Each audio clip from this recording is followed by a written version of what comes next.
Oi, pessoal, bom dia. Como é que os senhores estão? Eu espero que os senhores estejam bem e se protegendo contra o coronavírus, saindo apenas quando necessário e indo ou saindo utilizando máscara e álcool em gel. Tranquilo? Hoje, senhores, nós vamos tratar sobre o último assunto envolvendo a intervenção do poder público na propriedade privada, que é a questão envolvendo o tombamento. O tombamento, senhores, ele é muito bem estudado quando vocês se debruçarem sobre a matéria envolvendo o direito ambiental. Porque nós vamos ver que uma das espécies de meio ambiente é o meio ambiente cultural. Então, se nós formos ver, o tombamento, ele é um procedimento, ele é uma ferramenta jurídica que tem por objetivo, senhores, proteger o patrimônio cultural, histórico, etnográfico e até artístico e arqueológico de uma comunidade. Certo? E por que esse nome tombamento? Porque se nós formos ver na antiga Portugal, existia, senhores, uma famosa torre que chamava Torre do Tombo. O que acontece? É que a gente subia lá, caía, machucava e tomava um tombo? Não.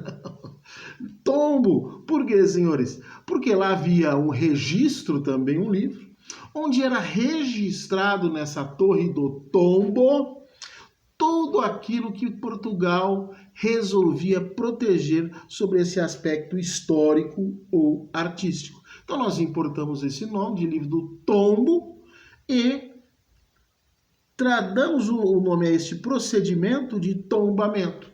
E o que seria, senhores? Como é que o senhor definiria para mim, professor, este tombamento?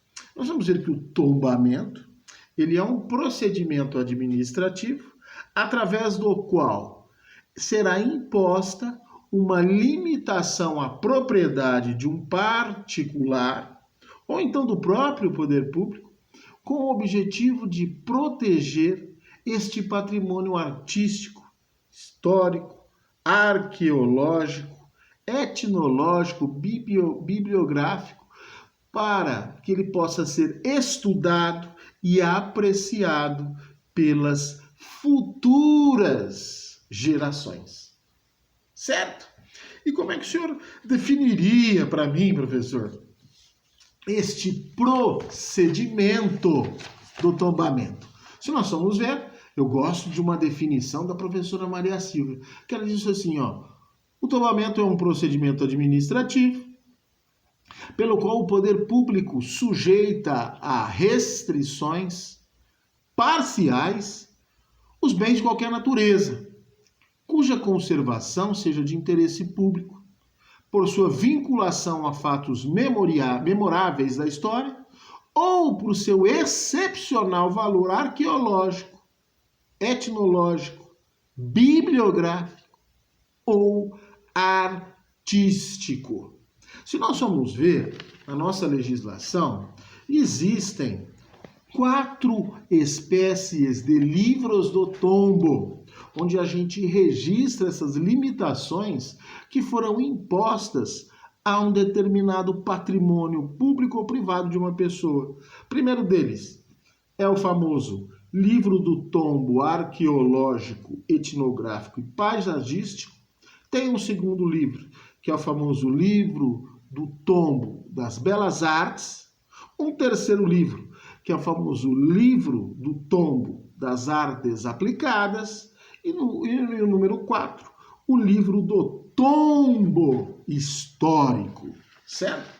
Então são esses 4 livros que existem na nossa lei, onde registra-se esta restrição parcial, seja no bem público, seja no bem privado, em razão do seu conteúdo histórico, artístico, etnográfico, bibliográfico e etc. E aí vem uma perguntinha para os senhores.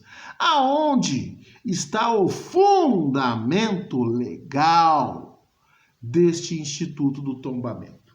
Se nós pegarmos a Constituição, ela, em 4 artigos distintos, ela fala referência a este Instituto do Tombamento. O primeiro deles, senhores, é o artigo 216 da nossa querida Constituição Federal. E aí você fala, professor, o que diz esse artigo 216? Eu vou ler para os senhores. Ele diz o seguinte, olha, constituem patrimônio cultural brasileiro os bens de natureza material e imaterial, vírgula, tomados individualmente ou em conjunto, portadores de referência à identidade, à ação, à memória dos diferentes grupos formadores da sociedade brasileira, nos quais se incluem, as formas de expressão, os modos de criar e fazer viver, as criações científicas, artísticas e tecnológicas e por aí vai. São 6 incisos, certo? E aí nós temos uma referência também, senhores, no famoso artigo 23 da nossa Constituição Federal, no seu inciso 3. E o que diz o artigo 23? Olha, é competência comum. É competência comum da União, dos Estados, do Distrito Federal e dos municípios. Inciso 3º. Proteger os documentos, as obras e outros bens de valor histórico, artístico e cultural, os monumentos, as paisagens naturais notáveis e os sítios arqueológicos. Então, tudo isso é uma competência comum de todos os entes da federação de proteger esse patrimônio histórico, cultural, etnográfico, etnológico, etc. e tal. Já o artigo 24, inciso 7, ele faz a seguinte referência. Olha, compete à União, aos Estados e ao Distrito Federal legislar concorrentemente sobre, e aí vem o inciso 7, responsabilidade por dano ao meio ambiente, ao consumidor, a bens e direitos de valor artístico, estético, histórico, turístico e paisagístico. E aí depois tem um outro inciso também do artigo 30, que faz referência a essa proteção do patrimônio artístico, que diz o seguinte, olha, compete aos municípios promover a proteção do patrimônio histórico-cultural local, observadas a legislação e a ação fiscalizadora federal e estadual.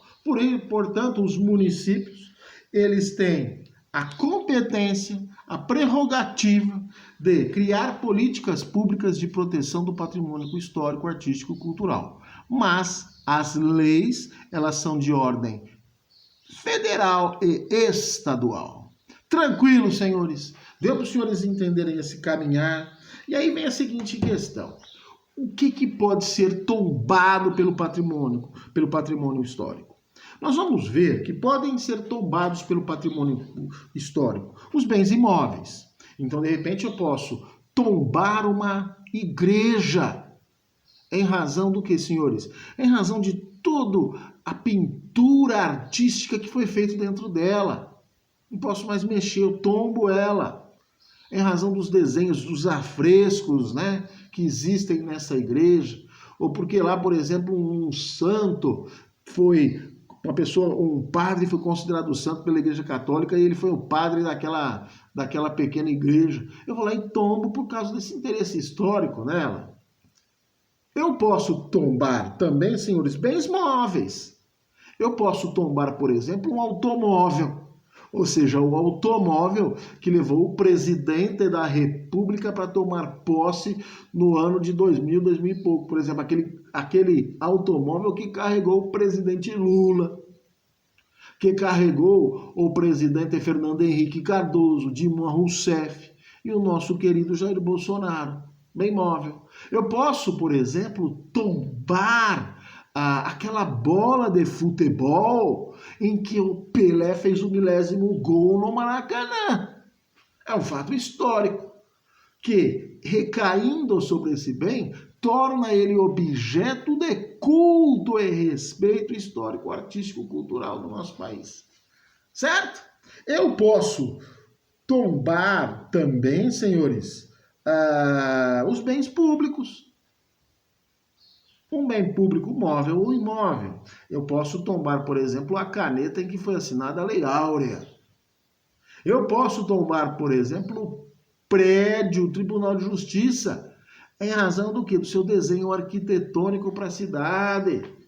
Olha, deu para os senhores perceberem então? Então eu posso tombar bens móveis e bens imóveis, bens públicos e bens particulares. Não há nenhum impedimento nesse sentido. E o procedimento? Depende o procedimento do tombamento depende se ele for de um bem público ou de um bem particular. Se for de um bem público, nós vamos ver que o tombamento ele é de ofício. Não é necessidade de nenhuma ação judicial, nenhum procedimento para